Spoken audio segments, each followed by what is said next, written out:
Բարև ձեզ։ Եթերում ռեգիոն տարածաշրջանային լուրեր հաղորդաշարի հերթական թողարկումն է։ Ամերիկայի Միացյալ Նահանգներ-Իրան հարաբերություններում վերջին օրերին նոր սրացում է արձանագրվել։ Հունիսին ձեռք բերված 60-օրյա պայմանավորվածության ժամկետը լրացել է, սակայն կողմերին չի հաջողվել համաձայնության գալ։ Իսկ Հորմուզի նեղուցի բացման հարցը շարունակում է մնալ գլխավոր տարաձայնություններից մեկը։ Իրանը հայտարարել է, որ նեղուցը չի բացելու, քանի դեռ Վաշինգտոնը չի կատարում իր պայմանները։ Քանի դեռ Թրամփի վարչակազմը չի վերացրել շրջափակումը, չի դադարեցրել պատերազմները տարածաշրջանում, չի վերադարձրել Իրանի գողացված ակտիվները, չի վերացրել նավթային պատժամիջոցները եւ չի դադարեցրել ռազմական սպառնալիքները, Հորմուզի նեղուցը կմնա փակ։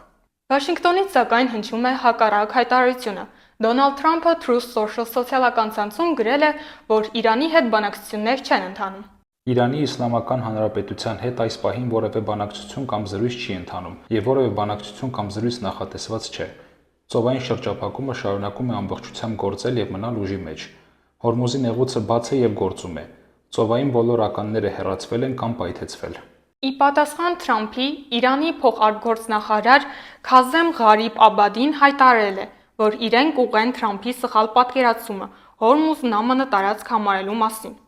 Իրանի շուրջ աճող լարվածության ֆոնին Անկարան ուժեղացրել է դիվանագիտական շփումները։ Թուրքիայի նախագահ Ռեջեփ Թայիպ Էրդողանը ԱՄՆ նախագահ Դոնալդ Թրամփի հետ հեռախոսազրույցում անդրադարձել է Իրանի շուրջ ստեղծված իրավիճակին եւ կոչ արել չհրաժարվել դիվանագիտական ճանապարհից։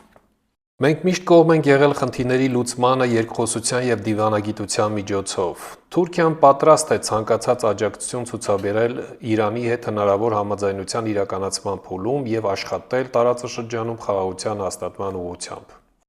Ադրբեջանի դեմ կոշտ հայտարարությամբ հանդես է եկել Իրանի Մեջլիսի կառուցապատման հանձնաժողովի նախագահը, մեղադրելով Բաքվին վերջին պատերազմներում Թեհրանի դեմ ուղղված հետախուզական եւ ռազմական գործողություններին աջակցելու մեջ։ Այս մասին հայտնում է իրանական Ֆարար ու վերլուծական կայքը։ Դեմ արտահայտվելով Կասպից ծովի իրավական կարգավիճակի մասին կոնվենցիան խորհրդարանում հապճեպ վավերացնելուն, իր խոսքում նախագահը շեշտադրել է Իրանի նկատմամբ Բաքվի թշնամական վարքագիծը։ Ադրբեջանը պատերազմի օրերին մի կաթիլ անգամ չնահանջեց Իրանի հանդեպ թշնամանքից եւ հետախուզական տվյալներ փոխանցեց թշնամուն։ Չի կարելի առերևույթ տնտեսական կոնվենցիայի կամ համաձայնագրի անվան տակ գործնականում հնարավորություն ստեղծել թշնամիների մեր երկրի ափերին մոտենալու համար եւ ավելացնել անվտանգային սպառնալիքները։ Պարզամտություն է, առանց հարևան երկրների անցյալին ու վարքագծին ուշադրություն դարձնելու, վստահել նրանց եւ երկրի ջրային տարածքների ռազմավարական ներուժը տրամադրել այնպիսի կողմերի, որոնք կարող են անվտանգային սպառնալիքներին ավելի մոտեցնել Իրանի սահմաններին։ Հիշեցնենք, որ Կասպից ծովի իրավական կարգավիճակի մասին կոնվենցիան ստորագրվել է 2018 թվականի օգոստոսի 12-ին Ակտաուում, ափամերձ 5 երկրների ղեկավարների կողմից։ Ռուսաստանի եւ Ադրբեջանի հարաբերություններում վերջին օրերին նոր լարվածություն է արձանագրվել։ Օգոստոսի 17-ին Ռուսաստանից Ադրբեջան է արտաքսվել Մոսկվայի ադրբեջանական համայնքի ղեկավար Բախտիյար Հասանովը։ Նա հունիսին ձերբակալվել էր Ռուսաստանում, իսկ ավելի վաղ չեղարկվել էր նրա ռուսական քաղաքացիությունը։ Ի պատասխան Մոսկվայի գործողություններին Բաքուն հեռակա կալանավորել եւ հետախուզում է հայտարարել 3 ռուսաստանցիների Ռուսաստանի Դաշնության տրանսպորտի նախարարության ղեկավարի խորհրդական Ալեքսեյ Չադաևի, Մոսկվա 24 հաղորդավար Իվան Կնյազևի եւ քաղտեխնոլոգ Սեմյոն Ուրալովի նկատմամբ։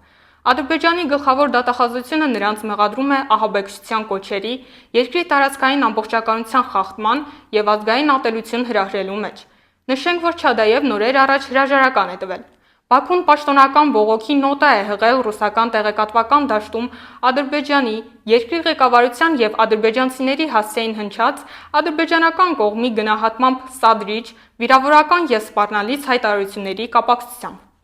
Ադրբեջանում 2026 թվականի առաջին կիսամյակում շարունակվել են մարդու իրավունքների եւ հիմնարար ազատության սահմանափակումները։ Այս մասին ասվում է Մարդու իրավունքների պաշտպանության անկախ իրավաբանների ցանցի զեկույցում։ Փաստաթուղթն անդրադառնում է մեդիայի եւ խոսքի ազատությանը, համացանցային իրավունքներին, քաղաքացիական հասարակության գործունեությանը եւ ազատազրկման վայրերում իրավիճակին։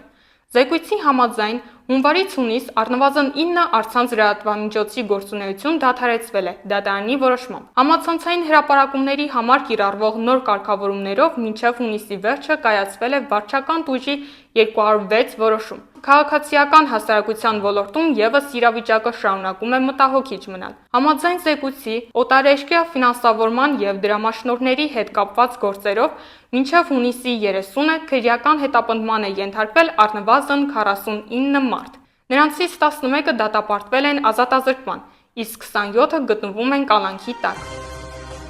Թուրքիայի նախագահ Ռեջեփ Թայիպ Էրդողանը Ալ Ջազիրային տված հարցազրույցում անդրադարձել է Թուրքիայի Եվրամիության անդամակցելու հեռանկարին։ Էրդողանի խոսքով Եվրոպան կարծես պատրաստ չէ Թուրքիային ընդունել Եվրամիություն։ Նախագահն ընդգծել է, որ Անկարան ունի այլընտրանքային միջազգային համագործակցության լայն հնարավորություններ եւ չի պատրաստվում իր արտաքին քաղաքականությունը կառուցել բացառապես Եվրամիությանն անդամակցելու հեռանկարի շուրջ։ Եվրամիությանն անդամակցելն այլևս Թուրքիայի առաջնահերթությունը չէ։ Եթե մեզ ընդունեն, լավ, եթե չընդունեն, նույնպես խնդիր չէ։ Մենք միշտ ասել ենք Եվրամիությանը, այս դեպքում կորցնողը ոչ թե մենք ենք, այլ դուք։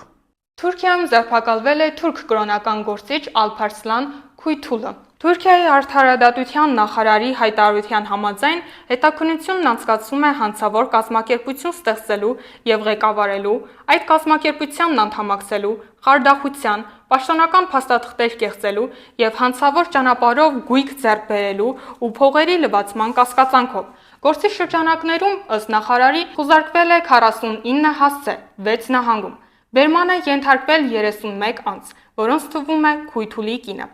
Նշենք, որ Ալփարսլան Քույթուլը Թուրքիայում հայտնի է նախագահ Ռեջեփ Թայիպ Էրդողանի վարած քաղաքականության դեմ իր հրապարակային քննադատություններով։ Թբիլիսիի կենտրոնում հակակառավարական ցույցերը շարունակում են արդեն ավելի քան 600 օր։ Ցուցարարները պահանջում են վերականգնել երկրի եվրոպական ուղին, ազատ արձակել իրենց կողմից քաղբանտարկյալ համարվող անձանց եւ անցկացնել նոր ընտրություններ։ Այս լարվածության ֆոնին շարունակվում են նաև լրագրողների նկատմամբ բռնություններն ու ձերբակալությունները։ Օգոստոսի 17-ին Բաթումիում ձերբակալվել է Աջարա TV-ի լրագրող եւ հաղորդավար Կոբա Պարտենաձեն։ Վրաստանի ներքին գործերի նախարարությունը նրան մեղադրում է մանր խուլիգանության եւ ոստիկաներին վիրավորելու մեջ։ Վրաստանը վերջին օրերին ուժեղացրել է անօրինական միգրացիայի դեմ իրականացվող միջոցառումները։ Վրաստանի ներքին գործերի նախարարության միգրացիայի վարչության կողմից ձեռնարկված գործողությունների արդյունքում երկրից արտաքսվել է 67 օտարերկրյա քաղաքացի։ Այս մասին հայտնում է Վրաստանի ներքին գործերի նախարարության մամուլի ծառայությունը։ Արտաքսվածների թվում են Թուրքիայի, Հնդկաստանի, Ռուսաստանի, Ադրբեջանի, Կուբայի, Հայաստանի եւ այլ երկրների քաղաքացիներ։ Համաձայն գործող օրենսդրության արտաքսված անձանց արգելվել է մուտք գործել երկիր։ Վերջին ամիսներին նման գործողությունները իրականացվում են պարբերաբար։ Միայն 2026 թվականի առաջին 6 ամիսներին Վրաստանից արտաքսվել է ավելի քան 2000 օտարերկրյա քաղաքացի։ Այսօրվա համար նախատեսել էինք այսքանը։ Կհանդիպենք հաջորդ շաբաթ ռեգիոն տարածաշրջանային լուրեր հաղորդաշարի հերթական թողարկման ընթացքում։